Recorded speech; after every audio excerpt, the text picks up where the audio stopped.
watch. And then after he prayed, he went down. And the boat was rocking, and he walked on the water, and he walked to them, and everybody looked at him, and he said, "It looks like a ghost." And Peter said, "Who is it? Is that you, Lord?"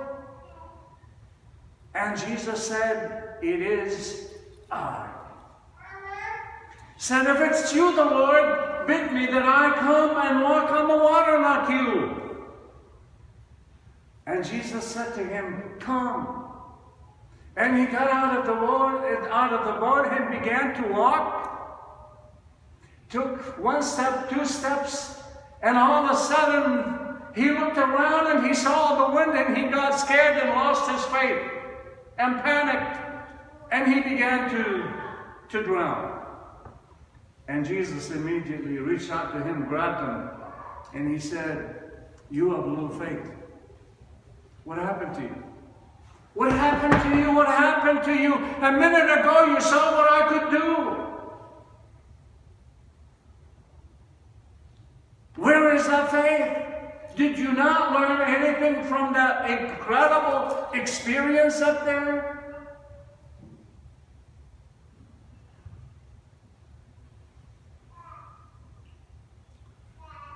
And then he got in a boat, and everything became calm.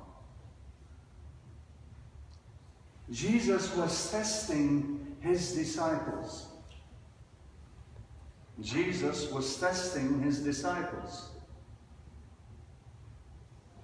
How many of you like to take tests?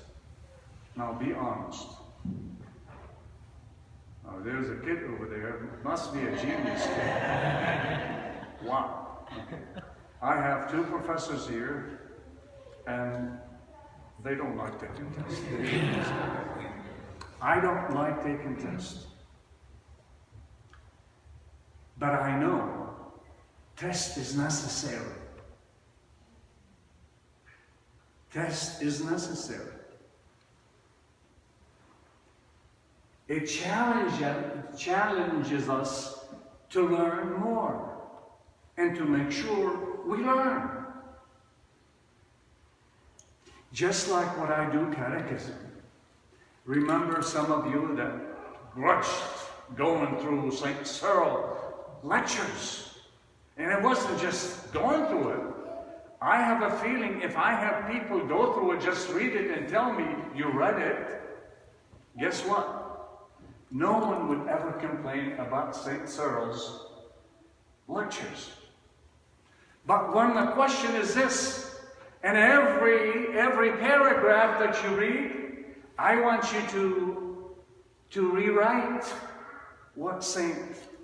Cyril said in that lecture and give me your feedback. Engage in that one. And now all of a sudden it's a work. All of a sudden becomes work. You have to do something. You have to engage. You're called to be accountable.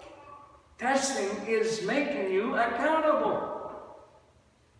When we read the scripture, we read it, and you can read it all your life and never sometimes memorize it. But when you take the scripture and you start reading it, it says, "Hey, let me see how much I remember."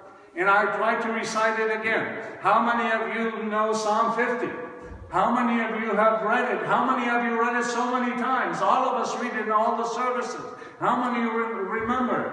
Probably you remember it, but you cannot recite it. And most of you recite the Nicene Creed beautifully, especially when we do it collectively, over and over again. Repetition teaches anybody to learn just about anything. And learning is about repetition. Learning is about testing.